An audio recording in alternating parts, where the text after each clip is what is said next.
नमस्कार, मैं हूं नीना गौतम और आप देख रहे हैं तूफान मेल न्यूज। कांग्रेस सरकार मंडी में किस बात का जश्न मना रही है, जबकि जनता में कोई उत्साह नहीं है और जनता निराश है। कोई भी मंडी नहीं जाना चाहता। यह बात बंजार के विधायक सुरेंद्र शौरी ने पत्रकार वार्ता के दौरान कही। उन्होंने कहा कि मंडी के अंदर जो जश्न मनाया जा रहा है उसका कोई औचित्य नहीं है। मंडी में इतना बड़ा डिजास्टर हुआ है और सरकार जश्न मना रही है।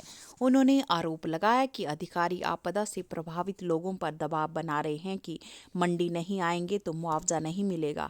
उन्होंने कहा कि जिनके मकान बह गए हैं वे मंडी जाएंगे या घर बनाएंगे। 2 बार मंडी जा चुके हैं और अभी तक मुआवजा नहीं मिला है। अब कितनी बार मंडी बुलाना है और कब मुआवजा देना है, इसका कोई पता नहीं। उन्होंने कहा कि इससे बड़ा आश्चर्य क्या हो सकता है कि बंजार में सबसे बड़ी आपदा आई, 6 लोगों की मौत हुई, सारी सड़कें टूट गई, 500 लोगों के मकान पूरी तरह क्षतिग्रस्त हुए और 800 से ज़्यादा मकान आंशिक रूप से क्षतिग्रस्त हुए हैं। लोगों की ज़मीनें धंस गई और प्रदेश के मुख्य बंजार आने का समय नहीं लगा। उन्होंने कहा कि ये किस बात का जश्न है कि बंजार में 18 संस्थान व 5 स्कूल बंद किए गए और मंडी में जश्न हो रहा है। लारजी में 18 करोड़ की लागत से तैयार वाटर स्पोर्ट्स पर्यटन संस्थान में जंग लग गया और मंडी में जश्न हो रहा है। उन्होंने कहा कि किसी भी कॉलेज ITI को धन नहीं दिया गया। बंजार के गाँव को अभी तक बसें नहीं पहुंची, एक भी सड़क अभी तैयार नहीं। NH 305 के हाल करोड़ों रुपए के बजट के बावजूद खस्ता हालत है और मंडी में जश्न मनाया जा रहा है। उन्होंने कहा कि मुख्यमंत्री व बंजार के नेता बताएं कि बंजार में कोई एक काम किया हो। उन्होंने कहा कि बंजार की जनता इस भेदभाव को सहन नहीं करेगी। उन्होंने डिजास्टर का इतना असर हुआ कि जनता आज तक नहीं उबर पाई है। हमारे 80 स्कूल क्षतिग्रस्त हुए हैं और सरकार जश्न मना रही है। देखिए इस रिपोर्ट में क्या कह रहे हैं बंजार के विधायक सुरेंद्र शौरी। के अंदर लगभग 6 जानें इस डिजास्टर के अंदर चली गई। 434 से अधिक मकान पूरी तरह से क्षतिग्रस्त हो गए और 800 से अधिक मकान आंशिक रूप से जो 10% से लेकर के 69% के बीच में आते हैं, 70% के बीच में आते हैं, यानी कि 850 मकान ऐसे चले गए और सारी सड़कें टूटी गई, हजारों बीघा जमीन लोगों की चले गई, फसलें तबाह हो गई। इतना बड़ा आपदा के बाद नुकसान हुआ, लेकिन प्रदेश का मुखिया को 6 महीने के अंदर एक बार भी बंजार आने का समय नहीं लगा, जबकि विदेश में जाने का जरूर समय लगा। विदेश के अंदर लंदन में जाकर के 8-10 दिन बड़े आराम से बिताए, लेकिन एक दिन भी बंजार के मुख्यमंत्री को बंजार आने का समय नहीं निकाल पाए। ये कितनी बड़े पक्षपातपूर्ण रवैया है। जहां मुख्यमंत्री ग्राम सड़क योजना के लिए बंजार के लिए मात्र 60 लाख दिए और देहरा के लिए 12 करोड़ दिए और नदौन के लिए 20 करोड़ दिए। ये मैं नहीं कह रहा हूँ, विधानसभा के आंकड़े कह रही, सरकार का जवाब ये है। यानी कि जहाँ कोई डिजास्टर नहीं आया, जहाँ सड़कें बिल्कुल गांव की सड़कें भी वहाँ पर पक्की है, लेकिन हमारी मुख्य सड़कें भी कच्ची है। ये सरकार किस तरह से पक्षपात रवैया अपना रही है, किस तरह से अब पैसों की बंदरबांट की जा रही है। जहाँ डिजास्टर हुआ वहाँ सबसे पहले राहत देने का काम करना चाहिए, लेकिन इस तरह का आज तक 3 साल के अंदर जो इस तरह का हमारे हर क्षेत्र के अंदर, जो हमारे विधानसभा के अंदर, कुल्लू जिला के अंदर इन 3 सालों से जो इस तरह का रवैया सरकार कर रहा, वो सहन करने योग्य नहीं है। अब जनता स्वयं उसका जवाब दे रही है और मैं कहना चाहूँगा कि डिजास्टर का इतना बड़ा इफेक्ट पड़ा जिससे जनता आज तक उभर नहीं पा रही है। हमारे स्कूल लगभग 70-80 स्कूल हमारे आंशिक और पूर्ण रूप से नष्ट हो गए, लेकिन बजट नहीं दिया जा रहा है। यानी कि रिहेबिलिटेशन कैसे होगी, सरकार के पास कोई ऐसी नीति नहीं है और जहाँ नुकसान हुआ वहाँ बजट कैसे आवंटन किया जाए उसके लिए कोई पॉलिसी नहीं है।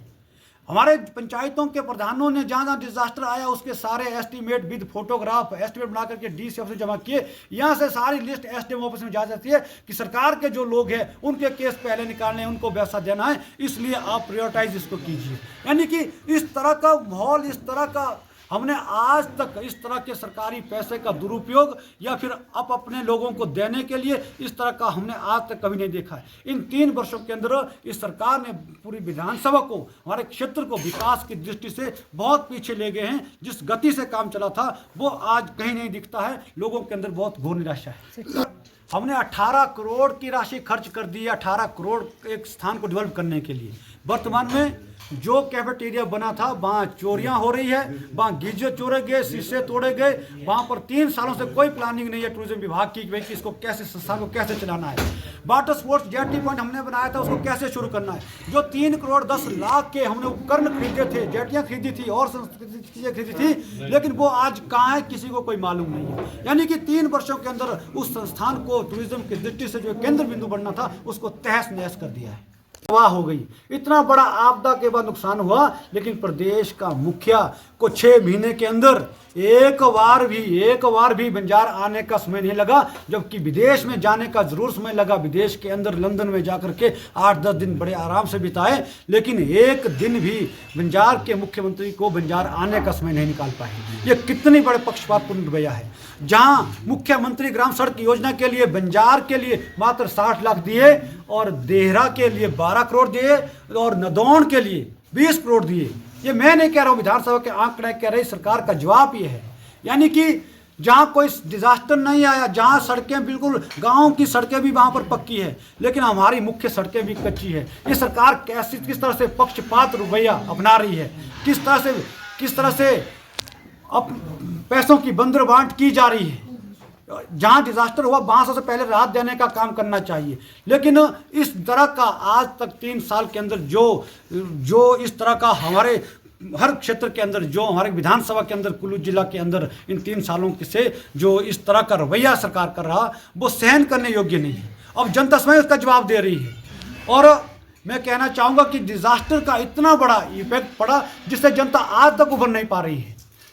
हमारे स्कूल लगभग 70-80 स्कूल हमारे आंशिक और पूर्ण रूप से नष्ट हो गए, लेकिन बजट नहीं दिया जा रहा है। यानी कि रिहेबिलिटेशन कैसे होगी, सरकार के पास कोई ऐसी नीति नहीं है।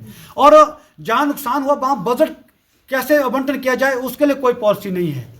हमारे पंचायतों के प्रधानों ने जहाँ जहाँ डिजास्टर आया उसके सारे एस्टीमेट विद फोटोग्राफ एस्टीमेट बना करके डीसी ऑफिस में जमा किए। यहाँ से सारी लिस्ट एसडीएम ऑफिस में जा जाती है कि सरकार के जो लोग हैं उनके केस पहले निकालने हैं, उनको पैसा देना है, इसलिए आप प्रायोरिटाइज इसको कीजिए। यानी कि इस तरह का माहौल, इस तरह का हमने आज तक इस तरह के सरकारी पैसे का दुरुपयोग या फिर अपने लोगों को देने के लिए इस तरह का हमने आज तक कभी नहीं देखा है। इन 3 वर्षों के अंदर इस सरकार ने पूरी विधानसभा को, हमारे क्षेत्र को विकास की दृष्टि से बहुत पीछे ले गए हैं। जिस गति से काम चला था वो आज कहीं नहीं दिखता है। लोगों के अंदर बहुत घोर निराशा है। हमने 18 करोड़ की राशि खर्च कर दी है, 18 करोड़ एक स्थान को डेवलप करने के लिए। वर्तमान में जो कैफेटेरिया बना था वहाँ चोरियां हो रही है, वहाँ गीजर चोरे गए, शीशे तोड़े गए। वहाँ पर 3 सालों से कोई प्लानिंग नहीं है टूरिज्म विभाग की कि इसको कैसे, संस्थान को कैसे चलाना है। वाटर स्पोर्ट्स जेटी पॉइंट हमने बनाया था, उसको कैसे शुरू करना है। जो 3 करोड़ 10 लाख के हमने उपकरण खरीदे थे, जेटियाँ खरीदी थी और चीज़ें खरीदी थी, लेकिन वो आज कहाँ है किसी को कोई मालूम नहीं है। यानी कि 3 वर्षों के अंदर उस संस्थान को टूरिज्म की दृष्टि से जो केंद्र बिंदु बनना था उसको तहस नहीं। मेरा ये कहना है कि अपने मंडी के अंदर जो सरकार जश्न मना रही है इसका कोई औचित्य नहीं है। मंडी के अंदर इन 3 वर्षों के अंदर लोगों को सरकार से घोर निराशा मिली है। और ये सरकार जो जन संकल्प रैली कल करने जा रही है, लोगों में कोई उत्साह नहीं दिख रहा है, ना कोई जोश दिख रहा है, ना लोग जाना पसंद कर रहे हैं। अभी हम अपने क्षेत्र के अंदर, कुल्लू जिला के अंदर देख रहे थे कि हमारे कर्मचारी अधिकारी कैसे लोगों के ऊपर प्रेशर बना रहे हैं और कैसे पटवारी से लेकर सेक्रेटरी से लेकर के हर अधिकारी सेल्फ हेल्प ग्रुप को, महिला मंडलों को, या जो हमारे प्रभावित परिवार है डिजास्टर के कारण, सब परिवारों का दबाव बनाया जा रहा है कि आपको हर हाल में मंडी आना है, मुआवजा तभी आपको मिलेगा। यानी कि सरकारी तंत्र पूरी तरह से झकझोर दिया है। लोगों के अंदर कोई ये उत्साह नहीं दिख रहा है। और इसलिए कि 3 वर्ष का कार्यकाल इस सरकार का बहुत निराशाजनक रहा है। और अपनी विधानसभा के अंदर हमारा कोई भी काम ठीक से नहीं कर पाई है। विकास के नाते बंजार को आगे नहीं बढ़ाया है, लेकिन 10 वर्ष पीछे ले जाने का काम इस सरकार ने ज़रूर किया है, जिसमें हमारे 18 संस्थान बंद कर दिए, 5-6 स्कूल हमारे बंद कर दिए, लारजी जैसा टूरिज्म डेस्टिनेशन को तहस नहस कर दिया। 18 करोड़ खर्च करने के बाद जो सेंटर से हमारा PMGSY का पैसा आया था वो सड़कें उखाड़ दी, लेकिन ठेकेदार भाग गया और आज वो काम पूरा नहीं हो पा रहा है। ना सड़कें खुल पा रही है, ना IPH की जल शक्ति विभाग की योजनाएं रिस्टोर हो रही है, और ना ही विभिन्न जो विकास के बड़े बड़े काम बंजार के अंदर, चाहे गाड़क सैनिक कॉलेज हो, सेंज की ITI हो, बिजौरा का आयुर्वेद भवन हो, बंजार का हॉस्पिटल हो, यानी कि वहाँ पर भी 3 साल पहले जो था वहीं की वहीं स्थिति है। इसलिए इस सरकार ने किसी तरह से भी किसी समाज के किसी वर्ग को भी कोई राहत देने का काम इस 3 सालों के अंदर नहीं किया है। इसलिए आज ये संकल्प किस बात का ले रहे हैं? अगर इन्होंने जश्न का नाम बदल करके जन संकल्प रखा है, मैं पूछना चाहता हूं, संकल्प तब लेना चाहिए था जब 2023 के अंदर, 2022 के अंदर जब आप सत्ता में आए थे। लेकिन आज आपके पास मात्र 2.25 साल बचते हैं। 2.25 साल के अंदर किस बात का संकल्प आप लेने जा रहे हैं, जहां आप समाज के किसी वर्ग को राहत नहीं ले पा रहे, कोई गारंटी आप पूरी नहीं कर पाए हैं, लेकिन उसके बावजूद आप जोर जबरदस्ती करके, तानाशाही फरमान जारी करके जबरदस्ती लोगों को मंडी पहुंचाने का काम कर रहे हैं। फ्री में बसें लगा करके उनको प्रलोभन दिया जा रहा है कि मुआवजा आपको तब मिलेगा जब आप मंडी पहुंचेंगे। यानी कि ये लोकतंत्र के अंदर सहन करने योग्य नहीं है। इसकी हम घोर निंदा करते हैं कि इस तरह का तुगलकी फरमान किसी भी सरकार को, कांग्रेस सरकार को नहीं देना चाहिए, कि लोगों को जोर जबरदस्ती नहीं करनी चाहिए।